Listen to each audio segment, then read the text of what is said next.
ఏపీలో రాజకీయ నేతలు రొమాన్స్ వీడియోలతో అడ్డంగా దొరికిపోతూ ఉన్నారు. ఎమ్మెల్సీలు అనంతబాబు, దువ్వాడ శ్రీనివాస్ వీడియోలు తీవ్ర దుమారం రేపాయి. తాజాగా మరొక ఎమ్మెల్యే రొమాంటిక్ టేప్స్ కలకలం రేపుతున్నాయి. సత్యవేడు టీడీపీ ఎమ్మెల్యే ఆదిమూలంకు సంబంధించిన సీక్రెట్ వీడియోలు వెలుగులోకి వచ్చాయి. మత్తుమందు ఇచ్చి తనను బెదిరించి లైంగికంగా వాడుకున్నారని బాధితురాలు ఆరోపిస్తోంది. చెల్లి అంటూనే దారుణానికి తెగబడ్డారని చెబుతోంది. తనపై చేసిన అఘాయిత్యానికి పాల్పడిన వీడియోను బాధితురాలు రిలీజ్ చేసింది.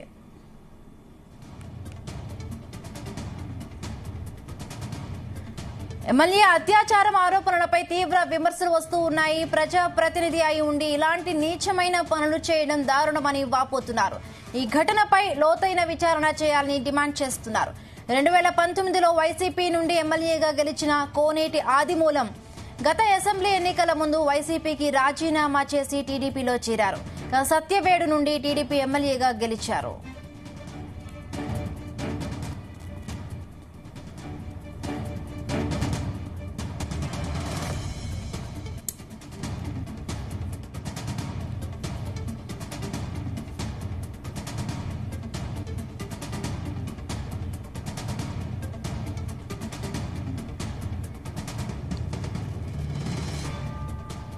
ఇదే అంశానికి సంబంధించి మరిన్ని పూర్తి అప్డేట్స్ మా ప్రతినిధి నరేష్ అందిస్తారు. నరేష్, బిందు అంటే ఏపీకి సంబంధించి అయితే మాత్రం ఇప్పుడు వైసీపీకి సంబంధించినటువంటి నాయకులవి ఒక్కొక్కటి అశ్లీల వీడియోస్ అయితే మాత్రం బయట వస్తున్నటువంటి పరిస్థితి. గతంలో చూసుకుంటే కూడా వైసీపీ నాయకులకు సంబంధించి ఎమ్మెల్సీ అనంతబాబుది కానీ, అవంతి శ్రీనివాసుది కానీ, అలాగే గోరంట్ల మాధవ్ది కానీ ఇలాంటి వీడియోలు కూడా బయట వచ్చి కొద్దిగా ఏపీ మొత్తం కూడా ఒక ట్రెండింగ్ గా కూడా మారాయి. సో అదే విధంగా కూడా ఇప్పుడు చిత్తూరు జిల్లాకు సంబంధించి కూడా సత్యవేడు ఎమ్మెల్యే కోనేటి ఆదిమూలం కూడా ఒక వీడియో అయితే బయటకి రిలీజ్ చేసింది. బాధితురాలు అయితే మాత్రం తనను వైసీపీ నుంచి టీడీపీలోకి చేరినప్పటి నుంచి కూడా యాక్టివ్ గా ఉన్నటువంటి బాధితురాలు అంటే వైసీపీ టీడీపీ నాయకురాలుగా ఉన్నటువంటి తన మీద అయితే మాత్రం లైంగిక దాడులు అయితే చేసుకున్నారు. మత్తుమంది ఇచ్చి కూడా తనని ఒక హోటల్లో కూడా సెక్స్ గా పాల్గొన్నారు అనే వీడియోను కూడా తను మీడియాకి అయితే రిలీజ్ చేసింది. అలాగే దీని అంతటి మీద కూడా ఎలాంటి చర్యలు చేశారనేసి కూడా చంద్రబాబు నాయుడు కూడా ఒక లేఖ కూడా రిలీజ్ చేశారు. ఆ బాధితురాలు అయితే మాత్రం ఈ యొక్క వీడియోలో మాత్రం క్లియర్ గా అయితే కోనేటి ఆదిమూలం అయితే మాత్రం ఆ వీడియోలో అయితే కనిపిస్తున్నటువంటి దృశ్యాలంతా కూడా ఒక బాధితురాలు అయితే చేసింది. ఇప్పుడే కాదు, ఎలక్షన్ లో కూడా తను వైసీపీ నుంచి టీడీపీలోకి జాయిన్ అయిన తర్వాత కూడా తన వాట్సాప్ నంబర్ తీసుకొని ఎప్పటికెప్పుడు తనని ఇబ్బంది పెడుతూ ఒక లైంగికంగా కూడా వేధింపులు చేస్తూ తనను లొంగకుండా ఉండే కాడికి అధికారికంగా కూడా తనని వేధింపులు వేధిస్తూ కూడా తను చేశారు. అలాగే ఇంట్లో కూడా తన ఫ్యామిలీకి కూడా చాలా ఇబ్బందిగా గురి చేస్తూ తన భర్త దగ్గర కూడా చాలా అవమానాల పాలైతే అయ్యాము అనేసి కూడా తన బాధితురాలు అయితే వెళ్ళగొక్కున్నటువంటి పరిస్థితి అయితే నెలకొంది. అలాగే ఒక ప్రజాప్రతినిధిగా ఉన్నటువంటి ఎమ్మెల్యే ప్రస్తుతం అయితే మాత్రం టీడీపీ ఎమ్మెల్యేగా అయితే కొనసాగుతున్నారు. ఇంతకు ముందుగా అయితే వైసీపీ ఎమ్మెల్యేగా ఉన్నటువంటి కోనేటి ఆదిమూలం గత ఎన్నికల్లో చూసుకుంటే టీడీపీకి అయితే జాయిన్ అయ్యి చంద్రబాబు నాయుడు టికెట్ ఇవ్వడంతో పాటుగా మళ్ళీ సత్యవేడు నుంచి కూడా టీడీపీ ఎమ్మెల్యేగా అయితే గెలుపొందారు. ఎలక్షన్ లో నుంచి కూడా తనని లైంగికంగా కూడా వేధింపులు చేస్తూ తనని లొంగ తీసుకున్నారు అధికారంతో అనేసి ఒక బాధితురాలు అయితే మాత్రం చెప్తున్నటువంటి పరిస్థితి. యొక్క బాధితురాలు కూడా టీడీపీకి చెందినటువంటి యాక్టివ్ నాయకురాలు. అలాగే గతంలో కూడా సత్యవేడు ఎమ్మెల్యేగా కూడా గెలిచినటువంటి అవకాశాలు అయితే అప్పట్లో ఉన్నాయి.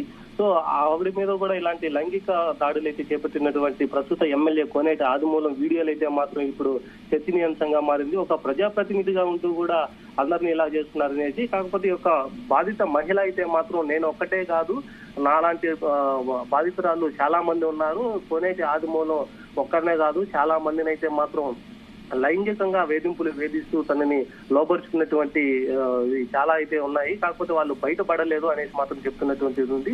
అలాగే ఒక చంద్రబాబు నాయుడికి రాసినటువంటి లేఖలో కూడా తను ఎప్పటి నుంచి పార్టీలో ఉన్నారు, ఈ పార్టీలోకి వచ్చిన తర్వాత తను వాట్సాప్ లో పదే కాల్ చేయడం, అర్ధరాత్రిలో కూడా మెసేజ్లు చేయడం ఇవంతా కూడా ఆ ఒక లెటర్ లో అయితే క్షుణ్ణంగా రాసి చంద్రబాబు నాయుడికి అయితే మాత్రం పంపించింది ఆ ఒక బాధిత మహిళ అయితే మాత్రం. దీన్ని బాధిత మహిళ కోనేటి ఆదిమూలంపై పోలీసులకు ఏమైనా కంప్లైంట్ చేసిందా? అలాగే టీడీపీ పార్టీ ఇప్పుడు ఆదిమూలంపై చర్యలు తీసుకునే అవకాశం ఉందా? ఏమంటుంది? ఇప్పుడు వరకు అయితే కోనేటి ఆదిమూలంకి సంబంధించినటువంటి వీడియోలు బయట రావడంతో పాటుగా ఏపీ మొత్తం ఒక చర్చనీయాంశంగా మారినది అయితే అయింది. అలాగే ఒక బాధిత మహిళ అయితే మాత్రం ఈ యొక్క వీడియోని ఒక విజువల్స్ తో పాటుగా ఒక లేఖను కూడా అయితే మాత్రం పోలీస్ కంప్లైంట్ అయితే ఇచ్చినట్టుగా సమాచారం అందుతుంది. ఒక సమాచారం అందిన తర్వాత కూడా తనకి ప్రాణహాని ఉంది, ఒక వీడియోలు బయట పెట్టిన దాని ద్వారా కోనేటి ఆదిమూలం అయితే మాత్రం నన్ను చంపేస్తాననేసి కూడా బెదిరిస్తున్నారు అనేసి దీంతోనే ఇంట్లో కూడా చాలా వరకు ఇబ్బందిగా క్రియేట్ చేసి మా జీవితాలు కూడా నాశనం అయిపోయాయి, అందుకోసం అనేసి నేను బయటకు రావడం జరిగింది అనేసి కూడా చెప్తున్నటువంటి బాధిత మహిళ అయితే మాత్రం చంద్రబాబు నాయుడు కూడా కంప్లైంట్ చేశాను, ఒక లేఖ కూడా రాశాను. దీని అంతటికి కూడా నాకు ఏదైనా ప్రాణహాని ఉంది అంటే మాత్రం అది ఖచ్చితంగా కోనేటి ఆదిమూలం సంబంధించి, అది కూడా ఎమ్మెల్యే ఎలక్షన్ కి సంబంధించినప్పుడు టీడీపీ పార్టీలోకి వచ్చినప్పుడు కూడా వాట్సాప్ నంబర్ తీసుకొని చెల్లి అంటూనే కూడా నా మీద లైంగికంగా కూడా వేధింపులు అయితే చేశారు. నాకు మత్తు మంది ఇచ్చి ఒక హోటల్లో తనతో గడిపారు అనేసి కూడా చెప్తుంది. అది సీక్రెట్ కెమెరాలో కూడా ఆ విజువల్స్ అంతా రికార్డ్ చేసి ఆ విజువల్స్ అంతా కూడా పెట్టుకున్నాను. నాకు రేపు ఎప్పుడైనా కూడా నా మీద ప్రాణహానిగా వచ్చిందంటే మాత్రం ఈ వీడియోనంతా కూడా బయట పెడతాననేసి కూడా తను ముందుగానే తాను వీడియోలన్నీ కూడా చేసుకున్నటువంటి పరిస్థితి. సో ఈ వీడియోస్ అంతా కూడా బయట రావడంతో పాటుగా వైసీపీలో ఉన్నటువంటి నాయకులంతా కూడా ఒకప్పుడు ఒక గోరంట్ల మాధవ్ వీడియో కానీ, అవంతి శ్రీనివాస్ ఆడియో టేపులు కానీ ఇవంతా కూడా రావడంతో పాటుగా ఈ యొక్క కోనేటి ఆదిమూలం కూడా అప్పట్లో వైసీపీలోనే ఉన్నారు. అది కూడా అప్పటి నుంచి కూడా ఈ యొక్క నాయకులంతా కూడా అశ్లీల వీడియోస్ ఇవంతా రావడంతో కొద్దిగా వైసీపీలో కూడా కొద్దిగా జాప్యం అయితే నెలకొంది. దీని ద్వారానే తను ఇప్పుడు మళ్ళీ టీడీపీలోకి వచ్చిన తర్వాత కూడా అదే తంతు కూడా నిర్వహిస్తున్నారనేసి చెప్తున్నటువంటి పరిస్థితి. ఒక మహిళా నాయకురాలుగా ఉంటూ యాక్టివ్ గా ఉన్నటువంటి ఒక నాయకురాలి మీద కూడా దౌర్జన్యంగా తనని లొంగ తీసుకొని అధికారంతోనే ఇలా అంతా చేస్తున్నారనేసి కూడా తను బాధపడుతున్నటువంటి ఉంది. తన జీవితం కూడా నాశనం అయి పుడిచింది అనేసి తను పోలీస్ కంప్లైంట్ కూడా ఇచ్చి మీడియాకి అయితే మాత్రం ఈ యొక్క వీడియోలు అయితే మాత్రం రిలీజ్ చేసిన తర్వాత తన ప్రాణానికి అయితే హాని ఉందనేసి కూడా పోలీస్ స్టేషన్ లో కంప్లైంట్ అయితే ఇచ్చింది. దీనిపైన టీడీపీకి సంబంధించినటువంటి ముఖ్య నాయకులు ఎమ్మెల్యేగా ఉన్నటువంటి కోనేటి ఆదిమూలం పైన అది ఇప్పటి వరకు అయితే ఎలాంటి చర్యలు అయితే చేపట్టలేదు. ఒకవేళ ఈ యొక్క విషయాన్ని సీరియస్ గా తీసుకున్నటువంటి అధికార పార్టీకి సంబంధించినటువంటి నాయకులు ఖచ్చితంగా అయితే మాత్రం ఎమ్మెల్యే పైన అయితే మాత్రం చర్యలు తీసుకుంటారు అనేసి కూడా ఇక్కడ స్థానికంగా కూడా అనుకున్నటువంటి పరిస్థితులు అయితే ఉంది. ప్రస్తుతానికి ఎమ్మెల్యేగా ఉన్నటువంటి కోనేటి ఆదిమూలం అయితే ఇప్పటి వరకు అయితే అక్కడ ఆఫ్లైన్ లో మాత్రం ఉన్నారు, ఫోన్ కి అయితే రెస్పాండ్ కావట్లేదు, ఎక్కడ ఉన్నారో కూడా తెలియట్లేని పరిస్థితి అయితే ఉంది. ఈ వీడియోలు బయటకు వచ్చినప్పటి నుంచి మొత్తం కూడా ఎమ్మెల్యే దూరం అయిపోతున్నట్టుగా తెలుస్తుంది. నియోజకవర్గంలో కూడా ఎక్కడా కనిపించట్లేదు, తన ఫోన్ కూడా లిఫ్ట్ చేయట్లేదు అనేసి కూడా చెప్తున్నటువంటి పరిస్థితి అయితే ఉంది. సో ఈ వీడియోలు మాత్రం బయట రావడంతో పాటుగా ఒక్కసారిగా ఉలిక్కిపడినటువంటి ఒక సత్యవేడికి సంబంధించినటువంటి ఇదే హాట్ టాపిక్ అని నిలుచుకుంది. Right, thank you Naresh.